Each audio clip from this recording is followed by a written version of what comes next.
Hello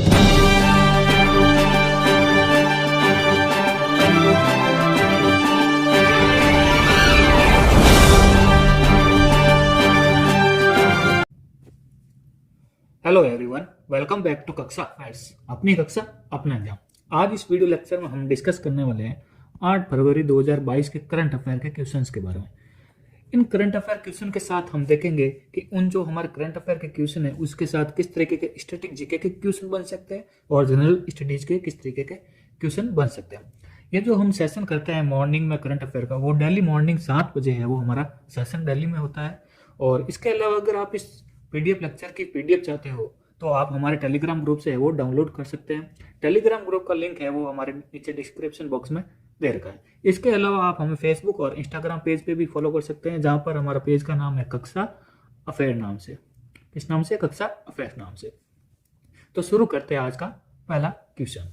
first question है, भारत सरकार ने किस राज्य में 3 स्थानों के नाम बदलने को मंजूरी दी है? ऑप्शन है केरल, पश्चिम बंगाल, कर्नाटक, मध्य प्रदेश। तो करेक्ट ऑप्शन होगा आपका मध्य प्रदेश।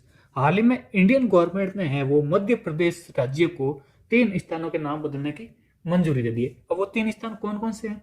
तो 3 स्थान वो है, एक तो जो होशंगाबाद है नगर, उसको है वो नर्मदापुरम करेंगे, शिवपुरी को कुंडेश्वर धाम, और जो बाबई है, बाबई को मक्खन नगर के रूप में है वो नामित करने की मंजूरी दी है। अब ये जो नाम है वो किन किन के ऊपर है वो रखा गया। तो होशंगाबाद नगर है वो मध्य भारत के मालवा सल्तनत के पहले औपचारिक रूप से है वो नियुक्त सुल्तान थे होशंग शाह। कौन थे? होशंग शाह। उनके नाम पर है वो होशंगाबाद नगर का नाम रखा गया था, लेकिन अब गवर्नमेंट है वो होशंगाबाद नाम चेंज करके नर्मदापुरम है वो रखने की कोशिश कर रहा है। इसके अलावा बात करता हूं मैं सॉरी, बाबई को है वो मक्खन नगर के नाम से। तो एक प्रसिद्ध पत्रकार और कवि थे मक्खनलाल चतुर्वेदी।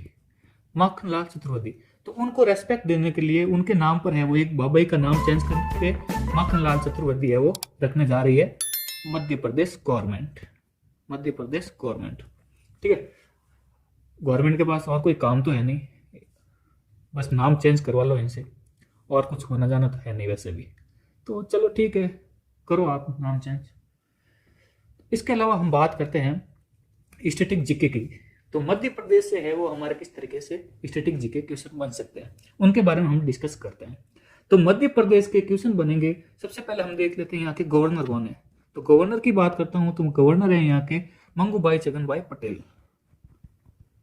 मंगूभाई छगनभाई पटेल, तो मंगूभाई पटेल लिख देता हूँ, ध्यान रख लेना। इसके अलावा बात करता हूँ नेशनल पार्क और वाइल्ड लाइफ सेंचुरी पूछता है। तो national park and wild life sanctuary की बात करता हूं मैं। तो नेशनल पार्क है एक तो Bandhavgarh national park, Bandhavgarh national park. इसके अलावा Kanha tiger reserve, Kanha tiger reserve, Kanha tiger reserve. अच्छा, कान्हा टाइगर रिजर्व में है वो नाइट सफारी के लिए अप्रूवल मिल चुका है। किसके लिए? नाइट सफारी के लिए अप्रूवल मिला है, हाल ही में अप्रूवल मिला है, ठीक है। इसके अलावा यहाँ पर है वो हॉट एयर बैलून सफारी की सर्विस भी शुरू की है। हॉट एयर बैलून सफारी की भी शुरुआत की गई है। इसके अलावा यहाँ पर है सतपुड़ा राष्ट्रीय उद्यान। कौन सा है?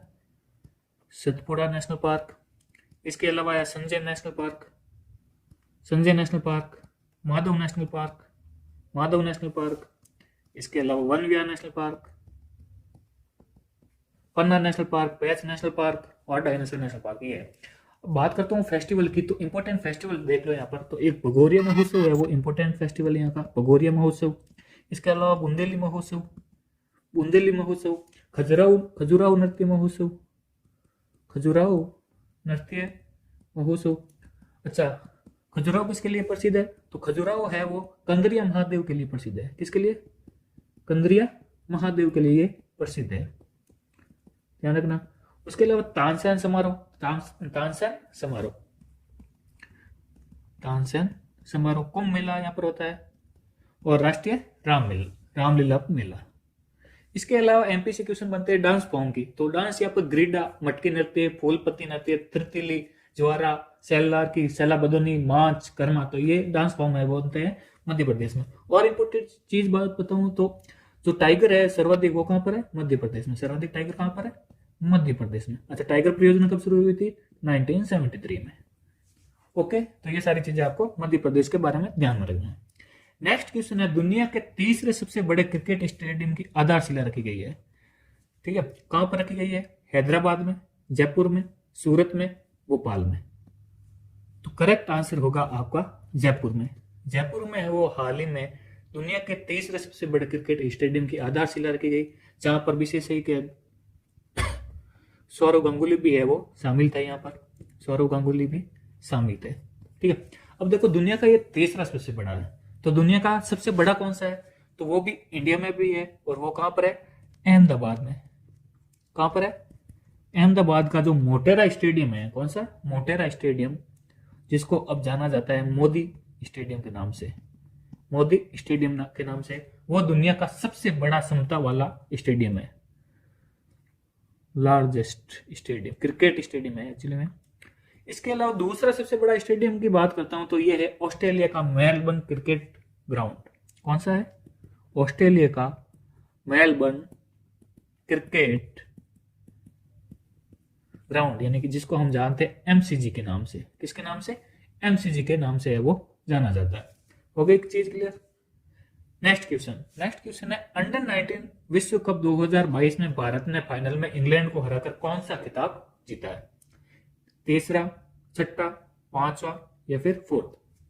तो हाल ही में इंडिया की अंडर 19 पुरुष की विश्व कप 2022 में है वो भारत ने फाइनल में इंग्लैंड को हराया है, और वर्ल्ड कप को है वो अपने नाम किया। ऐसा है वो इंडियन टीम 5 बार ये कर चुकी है कारनामा। 5 बार इंडिया टीम है अंडर 19 वर्ल्ड कप जीत चुकी है। अंडर 19 वर्ल्ड कप कितनी बार? 5 बार है वो इंडिया टीम जीत चुकी है। तो करेक्ट आंसर हो जाएगा आपका 5th time. Next question, ADB ने 2021 में किस देश को रिकॉर्ड 4.6 बिलियन अमेरिकी डॉलर का ऋण दिया है? बहुत ही ज्यादा ऋण है ये तो। चलो ऑप्शन देखो, भारत, पाकिस्तान, बांग्लादेश, नेपाल। तो देखो ऑप्शन के हिसाब से आपको क्या लगता है? आप बोलोगे यार पाकिस्तान को दिया, नहीं पाकिस्तान को नहीं दिया है। तो फिर बांग्लादेश को, नहीं बांग्लादेश को भी नहीं दिया। अब सोचो किसको दिया है? तो एशियन डेवलपमेंट बैंक से है वो इंडिया ने, किसने? इंडिया ने है वो 4.6 बिलियन अमेरिकी डॉलर का ऋण लिया है। क्या करेंगे पता नहीं। इसमें यह भी बताया गया है कि जो कोविड-19 के टाइम है वो लोन लिया है वो भी इसमें इंक्लूड है। ये सारी भी चीजें है वो बोली गई है हाल ही में, लेकिन पता नहीं क्या करेंगे। वो ऐसे बोल रहा है कि भाई कृषि में है वो यूज लेंगे इसका, अलग अलग जो भी परिवहन है उसमें यूज लेंगे। तो पता नहीं कितना यूज लिया, गवर्नमेंट जाने और ये अपना इंडिया जाने। चलो नेक्स्ट क्वेश्चन। अच्छा, नेक्स्ट क्वेश्चन से पहले मैं आपको एडीबी के बारे में बात बता देता हूँ। तो एडीबी की फुल फॉर्म है एशियन डेवलपमेंट बैंक। क्या है? Asian development bank. ठीक है, तो इसके अध्यक्ष कौन है? तो अध्यक्ष है मासात्सुंगी असाकावा। असाकावा है वो इसके अध्यक्ष है। और इसका हेडक्वार्टर कहां पर है? तो हेडक्वार्टर है मांडलुयोंग, जो कि है कहां पर? फिलीपींस में। फिलीपींस में है वो मांडलुयोंग। इससे पहले भी इसका हेडक्वार्टर कहां पर था? तो ये था आपका मनीला में। कहां पर था? मनीला में। अब कहां पर है? मांडलुयोंग में। अच्छा, इसकी स्थापना कब हुई थी? तो इसकी स्थापना हुई थी 19 दिसंबर 1967। 19 दिसंबर 1967 को है ये इसको बनाया गया था। इसके कितने सदस्य देश हैं? तो 68 देश है वो इसके सदस्य देश है। आगे चीज समझ में। नेक्स्ट क्वेश्चन है, किसने सबसे पुराने खादी संस्थान खादी एम्पोरियम का लाइसेंस है वो रद्द कर दिया है? ऑप्शन है केवीआईसी ने, नीति आयोग ने, सुप्रीम कोर्ट ने, या फिर नन ऑफ द अबव ने। तो हाल ही में है वो khadi and village industries commission यानी कि केवीआईसी ने है वो जो वो खादी एम्पोरियम का है वो लाइसेंस रद्द कर दिया। किसका? खादी एम्पोरियम का लाइसेंस रद्द कर दिया। ये कहां की संस्था थी? तो मुंबई खादी और कहां की थी? मुंबई खादी और ग्रामोद्योग संघ की है ये संस्था है। ग्रामोद्योग संघ की ये संस्था है, उसका है वो हाल ही में केवीआईसी ने है वो इसका लाइसेंस रद्द कर दिया है। ठीक है, अब बात करता हूं केवीआईसी की। तो केवीआईसी की स्थापना है वो 1956 में हुई थी, 1956 में। ठीक है, हेडक्वार्टर कहाँ पर है? मुंबई में। कहाँ पर है? मुंबई में। इसके अध्यक्ष कौन है? विनय कुमार सक्सेना, विनय कुमार सक्सेना। इसके अलावा बात करता हूं तो ये मूल एजेंसी है किसके लिए? एक सूक्ष्म लघु और मध्यम उद्यम मंत्रालय के लिए ये एक मूल एजेंसी है केवीआईसी। किसके लिए? सूक्ष्म लघु और मध्यम उद्यम के लिए, मध्यम उद्यम के लिए ये एक मूल एजेंसी है। अच्छा, केवीआईसी की फुल फॉर्म बता देता हूं तो आपको अभी तो बताइए, लेकिन यहाँ पे लिख देता हूं। केवीआईसी की फुल फॉर्म है khadi and village industries commission. ठीक है, तो ये चीज आपको ध्यान में रखना है केवीआईसी के बारे में। नेक्स्ट क्वेश्चन है, प्रधानमंत्री मंत्री मोदी ने है वो कहां पर स्थित ICRISAT की 50वीं वर्षगांठ समारोह का उद्घाटन किया है? ऑप्शन है दिल्ली, हैदराबाद, भोपाल, लखनऊ। तो हाल ही में प्राइम मिनिस्टर नरेंद्र मोदी ने है वो हैदराबाद स्थित ICRISAT की है वो 50वीं वर्षगांठ समारोह का उद्घाटन किया है। कहां पर किया है? हैदराबाद में। तो इसका मुख्यालय कहां पर है? तो इसका मुख्यालय है वो हैदराबाद में स्थित है, हैदराबाद के पाटन चेरू में। कहां पर है? पाटन चेरू में है वो इसका मुख्यालय स्थित है। और इसकी स्थापना है वो 1972 में हुई थी। कब हुई थी? 1972 में। और इसके संस्थापक है MM स्वामीनाथ। कौन थे? MM स्वामीनाथ है वो इसके संस्थापक थे, स्वामीनाथन। ठीक है, तो ये चीजें आपको ध्यान में रखना है। नेक्स्ट क्वेश्चन है, IOC ने 2028 ओलंपिक में कितने नए खेलों को है वो शामिल करने के प्रस्ताव को मंजूरी दी है? अब देखो, ऑप्शन है 3, 4, 2, 5। आंसर पर जाने से पहले मैं आपको बता देता हूं कि जो 2028 का ओलंपिक होने वाला है वो कहां पर होने वाला? अमेरिका के कैलिफोर्निया स्थित लॉस एंजलिस में। कहां पर? अमेरिका के कैलिफोर्निया में स्थित लॉस एंजलिस में 2028 का ओलंपिक है वो होने वाला है। ठीक है, अब जो इंटरनेशनल ओलंपिक कमेटी है, हमारी ओलंपिक कमेटी है जिसको हम जानते हैं इंटरनेशनल ओलंपिक कमेटी, इसने है वो 2028 जो ग्रीष्मकालीन ओलंपिक होने वाले हैं उसके लिए टोटल 3 नए खेलों को है वो शामिल करने के प्रस्ताव को मंजूरी दी। अब 3 नए खेल कौन कौन से हैं? तो 3 खेल है। एक तो है सर्फिंग। कौन सा है? सर्फिंग। इसके अलावा है स्केटबोर्डिंग और स्पोर्ट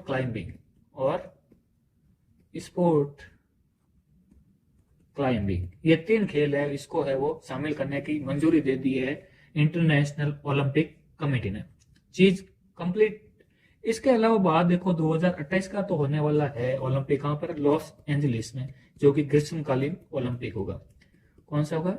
ग्रीष्मकालीन।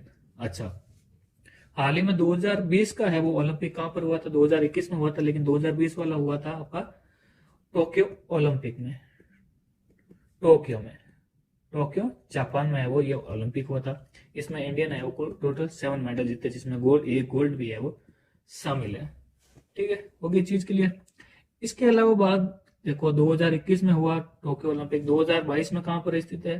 2022 का कहां पर होगा? तो ये होगा बीजिंग, चाइना में।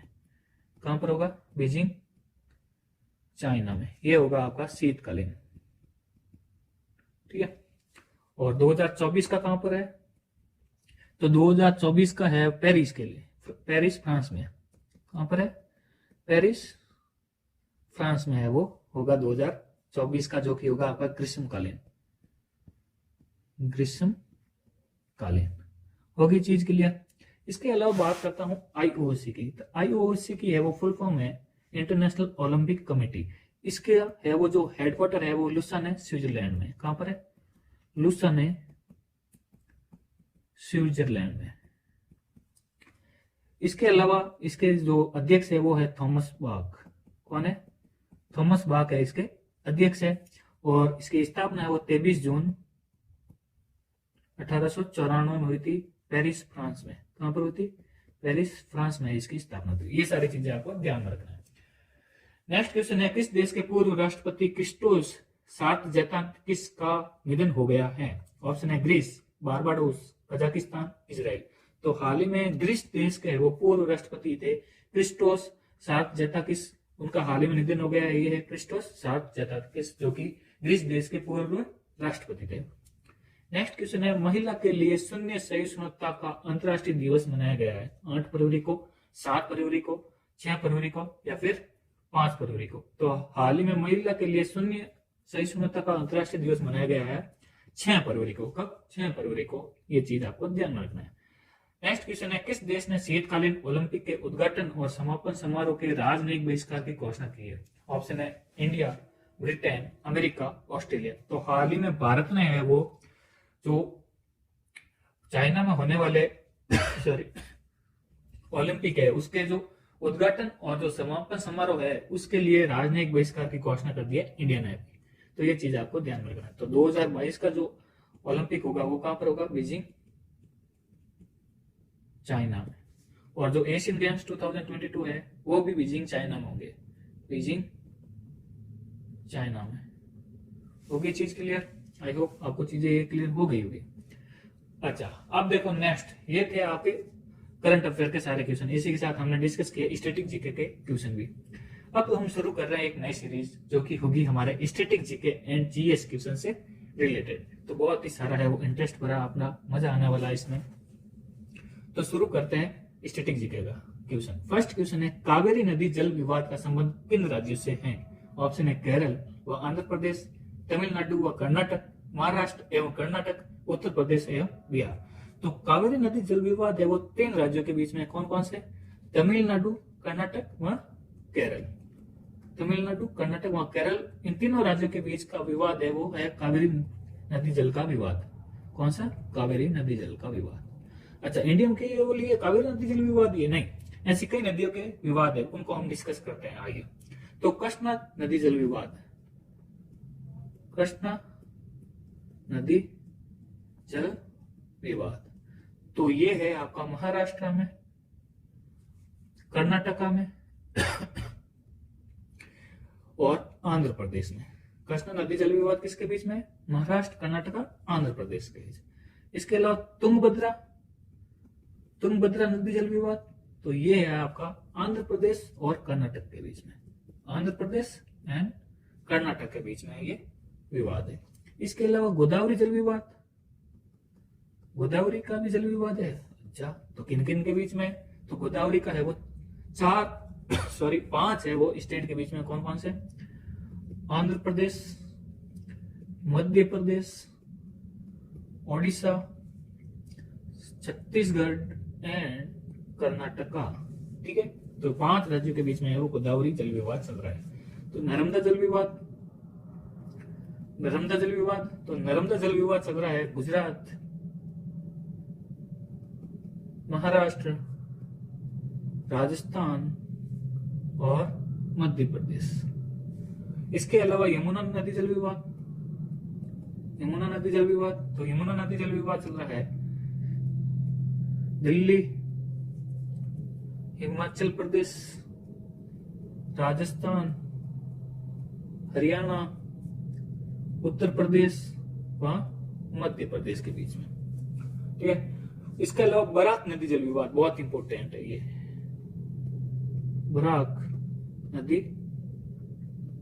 जल विवाद ये चल रहा है आपका असम एवं मणिपुर, असम एंड मणिपुर के बीच में। कर्मनासा नदी जल विवाद, तो ये चल रहा है यूपी एंड बिहार के बीच में। कौन सा?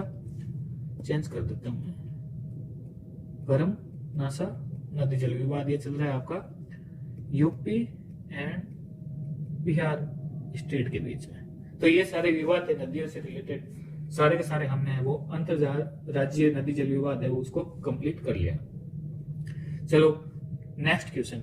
नेक्स्ट है, काबिनी, भवानी और अमरावती किस नदी की है वो? सहायक नदियां हैं। तो इसका आंसर आपको होगा नर्मदा नदी। सॉरी नर्मदा नदी नहीं होगा, इसका आंसर होगा आपका कावेरी नदी की ये सहायक नदियां हैं। किसकी? कावेरी नदी की ये सहायक नदियां हैं। अब देखो कावेरी नदी, तो कावेरी नदी है वो कर्नाटक में ब्रह्मगिरी की पहाड़ियों से निकलती है। कहां से? ब्रह्मगिरी की पहाड़ियों से, कर्नाटक में से। अच्छा, तो इसकी काबिनी, भवानी, हेमावती और अमरावती है इसकी सहायक नदियां हैं। और ये जो कर्नाटक तमिलनाडु में बहकर कुल्लूर के दक्षिण में बंगाल की खाड़ी में ये गिर जाती है। इसके अलावा बात करता हूं यहाँ पर, तो तमिलनाडु में कावेरी नदी पर है वो मैटूर प्रपात पर स्टेनले बांध है। कहां पर है? मैटूर प्रपात पर कौन सा? स्टेनले बांध। स्टेनले बांध कहां पर है ये? तमिलनाडु में। कहां पर है? तमिलनाडु में। और कर्नाटक में है वो कृष्ण राज सागर बांध है वो बनाया गया है। कर्नाटक में कौन सा? कृष्ण राज सागर डैम है ये बनाया गया। इसके अलावा बात करता हूं कि भारत का सबसे दूसरा है वो बड़ा और आयतन की दृष्टि से भारत का सबसे बड़ा जलप्रपात इसी नदी पर स्थित है, जिसका नाम है शिव समुद्रम। क्या नाम है? शिव समुद्रम जलप्रपात, जो कि स्थित है कर्नाटक में। कर्नाटक में। अच्छा, ये दूसरा सबसे बड़ा और आयतन की दृष्टि से सबसे बड़ा है ये शिव समुद्र जलप्रपात है, जो कि कावेरी नदी पर स्थित है। इसके अलावा कर्नाटक में ही है वो भारत का सबसे बड़ा है वो जलप्रपात स्थित है, जो कि है आपका जोग जलप्रपात। कौन सा? जोग प्रपात। किस नदी पर है? शरावती नदी पर।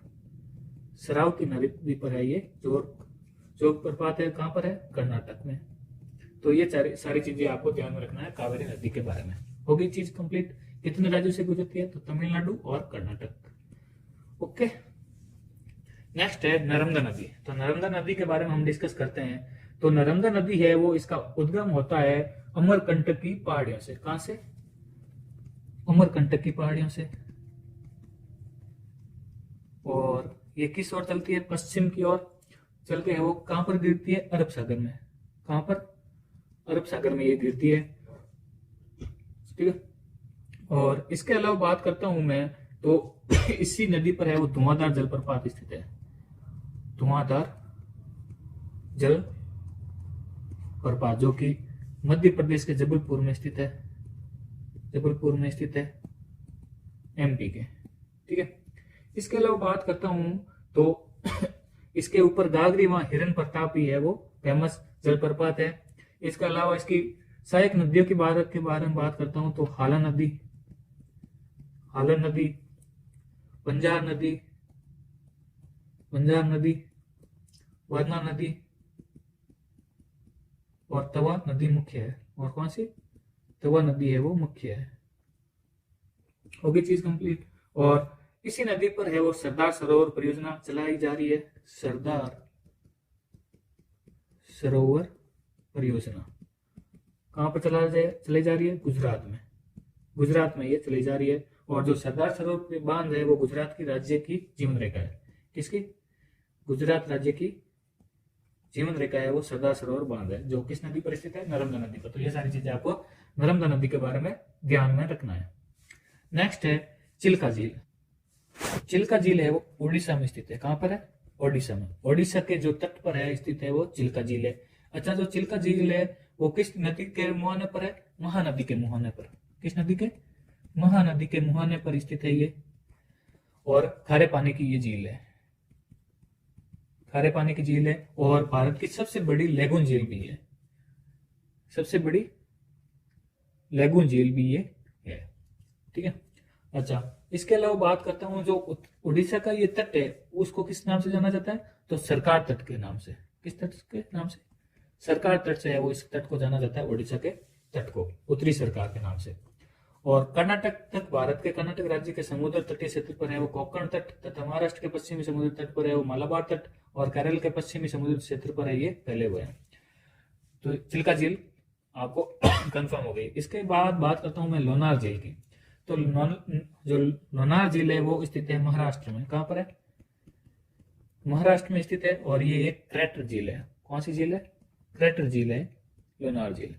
लोकटक झील की बात करता हूं तो लोकटक झील है मणिपुर में स्थित है। कहां पर है? मणिपुर में स्थित है और पूर्वी राज्यों में यह सबसे बड़ी झील है। कौन सी? पूर्वी दिशा की सबसे बड़ी झील है ये लोकटक झील। और इसके ऊपर है वो तैरते हुए वनस्पति और मिट्टी से बने द्वीपों के लिए प्रसिद्ध है, जिन्हें कुंडी भी कहा जाता है। ठीक है। तैरते हुए द्वीपों के लिए प्रसिद्ध है, लोकटक झील। इसके अलावा बात करता हूँ हुसैन सागर व उस्मान सागर झील की। तो हुसैन सागर और उस्मान सागर झील स्थित है तेलंगाना में। कहाँ पर है? तेलंगाना में है वो हुसैन सागर, और उस्मान सागर है वो स्थित है। हो गई चीज क्लियर। नेक्स्ट देखो मुल्ला पेरियार बांध। मुल्ला पेरियार बांध है वो भारत के केरल राज्य में स्थित है। कहाँ पर है? केरल राज्य में स्थित है। और एक ये है वो ग्रेविटी डैम है। कौन सा डैम है? ग्रेविटी डैम, जिसको हम हिंदी में कह सकते हैं गुरुत्वीय बांध। गुरुत्वीय बांध भी हम इसको कह सकते हैं। ठीक है। नेक्स्ट है पौंग बांध। तो पौंग बांध है वो हिमाचल प्रदेश में स्थित है। और किस नदी पर है? तो ये व्यास नदी पर है वो स्थित है। व्यास नदी पर स्थित है। हो गई चीज क्लियर। इसके अलावा बात करता हूँ टिहरी बांध। टिहरी बांध है वो उत्तराखंड में स्थित है। कहाँ पर स्थित है? उत्तराखंड में स्थित है। और इसे है वो स्वामी रामतीर्थ सागर बांध भी कहते हैं। क्या कहते हैं? स्वामी रामतीर्थ सागर बांध भी है वो इसे कहा जाता है। इसके अलावा बात करता हूँ इस डैम के बारे में। तो ये डैम है वो भारत का सबसे ऊंचा तथा विशालकाय बांध है। भारत का सबसे ऊंचा और विशालकाय बांध है टिहरी बांध। Highest and largest. ठीक है। और ये एक फील्ड बांध है। ठीक है। कौन सा बांध है? फील्ड बांध। तो ये सारी चीजें इस बांध के बारे में आपको ध्यान में रखनी है। नेक्स्ट है पुलिकट झील व मानसरोवर झील। अब बात करता हूं पुलिकट झील की। तो पुलिकट झील है वो भारत की दूसरी सबसे बड़ी खारे पानी की झील है। भारत की दूसरी सबसे बड़ी खारे पानी की झील है। ठीक है। कहां पर स्थित है? तो ये स्थित है आपकी आंध्र प्रदेश में। कहां पर है? आंध्र प्रदेश और तमिलनाडु की सीमा पर स्थित है। आंध्र प्रदेश प्लस तमिलनाडु की जो बाउंड्री है उस पर लोकेटेड है पुलिकट झील।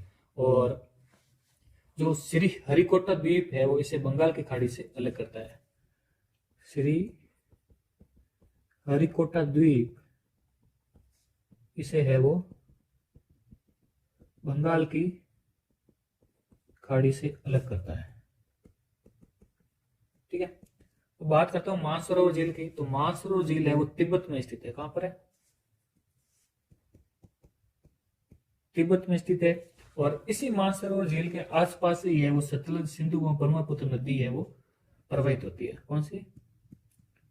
सतलज, सिंधु व ब्रह्मपुत्र नदी है वो यहां से प्रस्तावित होती है। तो ये सारी चीजें आपको ध्यान में रखना है। नेक्स्ट क्वेश्चन, नेक्स्ट टॉपिक है रेगुलेटिंग एक्ट 1773।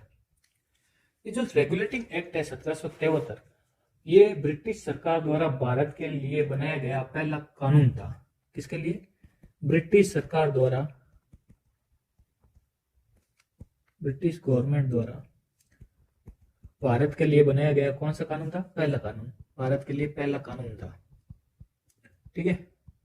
और व्यवस्था को स्थापित करने तथा नियमित करने के लिए पहला कानून होने के कारण इसे है वो रेगुलेटिंग एक्ट कहा गया। इस एक्ट के तहत बंगाल में जो गवर्नर जनरल था तथा जो मद्रास और बॉम्बे में गवर्नर पद है उसकी है वो स्थापना की गई। इस एक्ट के तहत, इसी रेगुलेटिंग एक्ट 1773 के तहत है वो बंगाल में किस पद की स्थापना की गई? गवर्नर जनरल की। गवर्नर जनरल की स्थापना की गई। और जो बॉम्बे और मद्रास थे, बॉम्बे और मद्रास उस टाइम के, तो उसमें है वो गवर्नर पद की है वो स्थापना की गई। गवर्नर पद की स्थापना कहां पर? बॉम्बे और मद्रास में। और बंगाल में गवर्नर जनरल की है वो स्थापना की गई। उस टाइम जब ये स्थापना हुई तो जो वॉरेन हेस्टिंग थे वो बने थे बंगाल के प्रथम गवर्नर जनरल। कौन बने थे? Warren Hastings. ठीक है। वॉरेन हेस्टिंग्स है वो पहले प्रथम गवर्नर जनरल बने थे बंगाल के। और इसी एक्ट के द्वारा है वो कलकत्ता में सर्वोच्च न्यायालय की है वो स्थापना का प्रावधान रखा गया। कहां पर है? कलकत्ता में सर्वोच्च न्यायालय का है वो स्थापना का प्रावधान रखा गया। और कलकत्ता में जो ये सर्वोच्च न्यायालय है वो 1774 में स्थापित भी हो गया। 1774 में स्थापित भी हो गया। और जो लॉर्ड इम्पे है इसके पहले मुख्य न्यायाधीश थे। कौन थे? लॉर्ड इम्फे। इम्फे है वो इसके पहले मुख्य न्यायाधीश भी थे, मुख्य न्यायाधीश बने लॉर्ड इम्फे, न्यायाधीश बने लॉर्ड इम्फे। तो ये सारी चीजें हो गई आपकी, क्लियर आई हो। चलो नेक्स्ट है Pitt's India act 1784। Pitt's India 1784। अब जो रेगुलेटिंग एक्ट हुआ था 1773, इसमें कुछ कमियां थी, तो इस कमियों को दूर करने के लिए, किसको, कमियों को दूर करने के लिए है वो सरकार ने इस एक्ट को है वो पारित किया, जिसका नाम रखा गया पिट्स इंडिया एक्ट। ओके चीज समझ में। इसमें 6 कमिश्नरों के एक बोर्ड का गठन हुआ। कितने? 6 कमिश्नरों का है वो एक बोर्ड का गठन हुआ, और जिसे भारत में अंग्रेजी क्षेत्र पर नियंत्रण का पूरा अधिकार दे दिया गया। संचालक या बोर्ड ऑफ कंट्रोल की अनुमति के बिना है वो गवर्नर जनरल को किसी भी भारतीय नरेश के साथ संघर्ष आरंभ करने या किसी राज्य को अन्य राज्यों के आक्रमण के विरुद्ध सहायता का है वो आश्वासन देने का अधिकार नहीं था। और इस अधिनियम द्वारा कंपनी के संविधान में मुख्य परिवर्तन करते हुए उसके राजनीतिक एवं व्यापारिक कार्य को अलग अलग कर दिया गया। इसी एक्ट के तहत जो राजनीतिक और व्यापारिक कार्य थे उनको है वो अलग अलग कर दिया गया, और संविधान में है वो मुख्य परिवर्तन कर दिए गए। कुछ परिवर्तन है वो अपने इस संविधान में कर दिए गए थे, जो कि एक्ट हुआ था 1773 के तहत। ठीक है। नेक्स्ट है 1853 का चार्टर अधिनियम। 1853 का चार्टर अधिनियम। 1853 के चार्टर अधिनियम के तहत है वो सिविल सेवकों के चयन के लिए खुली प्रतियोगिता का आयोजन शुरू कर दिया। यानी कि जो सिविल सर्वेंट सर्विस की है वो खुली प्रतियोगिता का आयोजन कब कर दिया गया था? 1800 के किस एक्ट के तहत? 1853 के चार्टर एक्ट के तहत इसको खुली प्रतियोगिता का आयोजन शुरू कर दिया गया। इसके अलावा जो 1853 का चार्टर अधिनियम है, इसके द्वारा है वो ईस्ट इंडिया कंपनी को 20 वर्षों तक भारत में राजनीतिक गतिविधियां संचालित करने का अधिकार दिया गया। कितने वर्षों तक? 20 वर्षों तक है वो राजनीतिक गतिविधियां संचालित करने का अधिकार। कौन सी? राजनीतिक गतिविधियां संचालित करने का अधिकार। ओके, तो ये था चार्टर एक्ट। नेक्स्ट है 1858 का अधिनियम, जिसे हम 1858 का भारत शासन अधिनियम के नाम से भी जाना जाता है। इसको 1858 का भारत शासन अधिनियम। ठीक है। अब इसमें क्या हुआ? जो इस एक्ट के द्वारा ईस्ट इंडिया कंपनी को है वो शासन व्यवस्था को समाप्त कर दिया गया। किसको? शासन व्यवस्था को है वो समाप्त कर दिया गया। इसके अलावा भारत की शासन व्यवस्था ब्रिटिश संसद या फिर ब्रिटिश महारानी के अधीन कर दी गई। जो भारत की शासन व्यवस्था है वो किसके अधीन कर दी गई? ब्रिटिश संसद या फिर जो महारानी थी, ब्रिटिश महारानी, उसके अधीन ये कर दिए गए। जो भारत का शासन था किसके अधीन? ब्रिटिश महारानी के अधीन है वो ये कर दिया गया। इस एक्ट के तहत 1858 का भारत शासन अधिनियम के तहत। तो इस एक्ट के द्वारा तहत वो भारत की जनता प्रत्यक्ष रूप से ब्रिटिश सरकार के अधीन हो गई। क्वेश्चन सीधा पूछा जाता है कि किस एक्ट के तहत भारत की जनता प्रत्यक्ष रूप से ब्रिटिश सरकार के अधीन हो गई? तो वो था 1858 के अधिनियम के तहत है वो भारतीय जनता ब्रिटिश संसद के अधीन हो गई। ब्रिटिश संसद के अधीन है वो ये हो गई। ठीक है। और इसी एक्ट के तहत है वो भारत सचिव या फिर भारत मंत्री जैसा नया पद स्थापित किया गया। कौन सा? भारत सचिव या फिर भारत मंत्री जैसा नया पद है वो शुरू किया गया इसी एक्ट के तहत। तथा ये जो भारत सचिव है वो इंग्लैंड सरकार का एक मंत्री था तथा भारत संबंधी मामलों की जानकारी इंग्लैंड की संसद को देने का कार्य करता था। ये भारत सचिव क्या था? तो भारत सचिव है वो इंग्लैंड की सरकार का एक मंत्री था। एक मंत्री, इंग्लैंड गवर्नमेंट का एक मंत्री था, जो क्या करता था कि भारत के रिलेटेड जो भी मामले हैं उनकी जानकारी इंग्लैंड की संसद को इसको देना था। इसको इंग्लैंड की संसद को है वो इसको देने का काम दिया गया। तो भारत के सचिव, पहले सचिव कौन थे? तो लॉर्ड स्टैनले। कौन थे? लॉर्ड स्टैनले है वो भारत के पहले सचिव बने, लॉर्ड स्टैनले। होगी चीज क्लियर? ओके, आई होप आपको सारी चीजें क्लियर हो गई। और इसी अधिनियम के द्वारा है वो गवर्नर जनरल का पद नाम बदलकर वाइसराय कर दिया। यानी कि गवर्नर जनरल जो पद शुरू किया गया था 1773 में, उसको है वो चेंज करके पद शुरू कर दिया वायसराय। क्या कर दिया? वायसराय है वो शुरू कर दिया। ओके। और भारत का पहला वायसराय बनाया गया लॉर्ड कैनिंग को। किसको? लॉर्ड कैनिंग को। और अंतिम गवर्नर जनरल कौन थे? तो अंतिम गवर्नर जनरल थे वो थे लॉर्ड कैनिंग। लॉर्ड कैनिंग, ठीक, जो कि 1857 में भारत की क्रांति के समय भी ये गवर्नर जनरल थे। आई होप सारी चीजें आपको क्लियर हो गई होगी। इसके अलावा हम देखते हैं 1861 का भारतीय परिषद अधिनियम। 1861 का भारतीय परिषद अधिनियम लाने की जरूरत क्यों पड़ी? तो 1858 का एक भारतीय अधिनियम आया था। ये जो अधिनियम था वो है वो अपनी कसौटी पर पूर्ण तक खड़ा नहीं उतर पाया। इसके परिणाम स्वरूप है वो 3 साल बाद, कितने 3 साल बाद है वो 1861 में ब्रिटिश संसद ने भारतीय परिषद अधिनियम पारित किया। ये एक पहला ऐसा अधिनियम था जिसमें विभागीय प्रणाली और मंत्रिमंडलीय प्रणाली की है वो नींव रखी गई।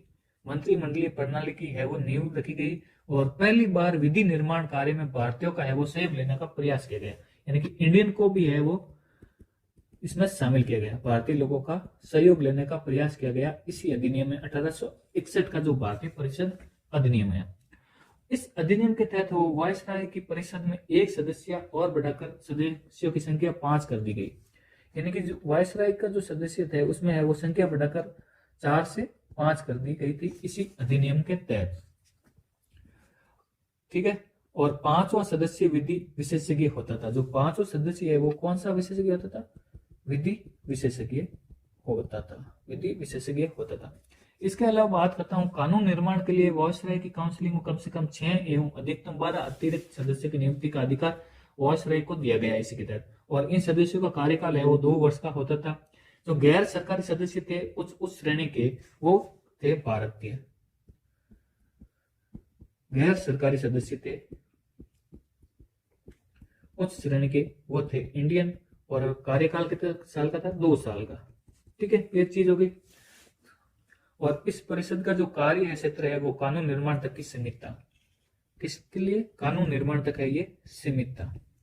तो ये सारी चीजें आपको 1861 का भारतीय परिषद अधिनियम के तहत है वो ध्यान में रखना है।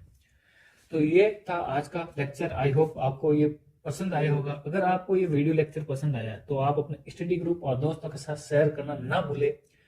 और अगर आप इस चैनल पर नए हो और अभी तक इस चैनल को सब्सक्राइब नहीं किया है तो प्लीज चैनल को सब्सक्राइब जरूर करें। मिलते हैं अगले वीडियो में, तब तक के लिए जय हिंद जय भारत।